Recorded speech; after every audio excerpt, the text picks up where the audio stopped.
تو تقویٰ کیا ہے؟ تقویٰ کو جاننے سے پہلے یہ سوال پیدا ہوتا ہے کہ آخر تقویٰ حاصل کیوں کرنا ہے، تقوی کی ضرورت کیوں پیش آئی؟ تو اس سوال کا بھی جواب تب ہی ملے گا جب تقوی کو جان لیا جائے گا۔ لیکن اس کے علاوہ ایک اور ذریعہ بھی ہے جس ذریعے سے ہم یہ جان سکتے ہیں کہ تقوی کا مقصد کیا ہے، تقوی کیوں ضروری ہے۔ اس کے لیے آپ ایسا کریں، سورہ البقرہ کھولیں، سورہ البقرہ کے شروع میں آپ دیکھیں، شروع کی آیات الف لام میم ذالک الکتاب لا ریب فیہ ھدی للمتقین۔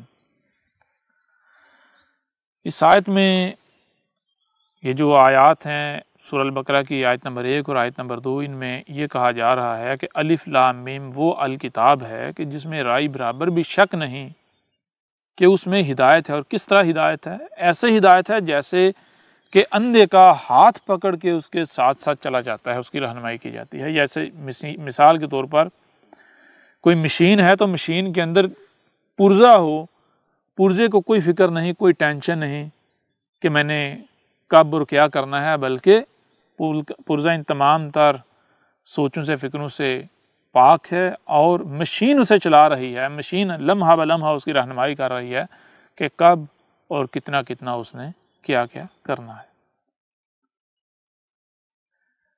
تو یہ بتایا جا رہا ہے الف لام میم وہ الکتاب ہے جس میں اس طرح رہنمائی ہے، لیکن یہ رہنمائی کن کے لیے ہے؟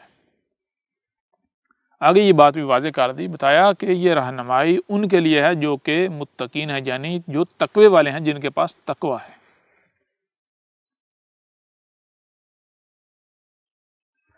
اب یہ بہت ہی چونکا دینے والی بات ہے کہ قرآن یہ بات واضح کر رہا ہے کہ جن میں تقوی ہے ہی نہیں، جو تقوی کو جانتے ہی نہیں، جن میں تقوی نہیں ہے، جو متقی نہیں ہیں،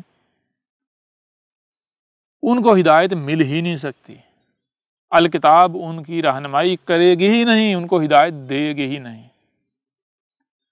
اور اس کے بعد اگلی آیات آتی ہیں الذین یؤمنون بالغیب ویقیمون الصلاۃ ومما رزقناہم ینفقون، اور اس طرح آگے جتنی بھی آیات ہیں۔ تو یہاں یہ چیز آپ کے اوپر بالکل کھل کر واضح ہو گئی کہ اگر آپ میں تقوی نہیں ہے، آپ کے پاس تقوی نہیں ہے، تو پھر آپ کو ہدایت نہیں ملے گی، آپ کو کسی بھی صورت رہنمائی نہیں مل سکتی۔ آپ یہ نہیں جان سکتے کہ الکتاب کیا ہے، آپ یہ نہیں جان سکتے کہ غیب کیا ہے، آپ یہ نہیں جان سکتے کہ صلاۃ کیا ہے، آپ یہ نہیں جان سکتے صلاۃ قائم کیسے کرنی ہے، یا اس کے علاوہ دنیا میں آنے کا مقصد کیا ہے، آپ کچھ نہیں جان سکتے۔ اب ان آیات سے یہ بات واضح ہو گئی کہ تقوی کیوں ضروری ہے۔ تقوی اس لیے ضروری ہے کیونکہ تقوی کے بغیر آپ کی رہنمائی نہیں کی جائے گی، آپ ہدایت حاصل کر ہی نہیں سکتے۔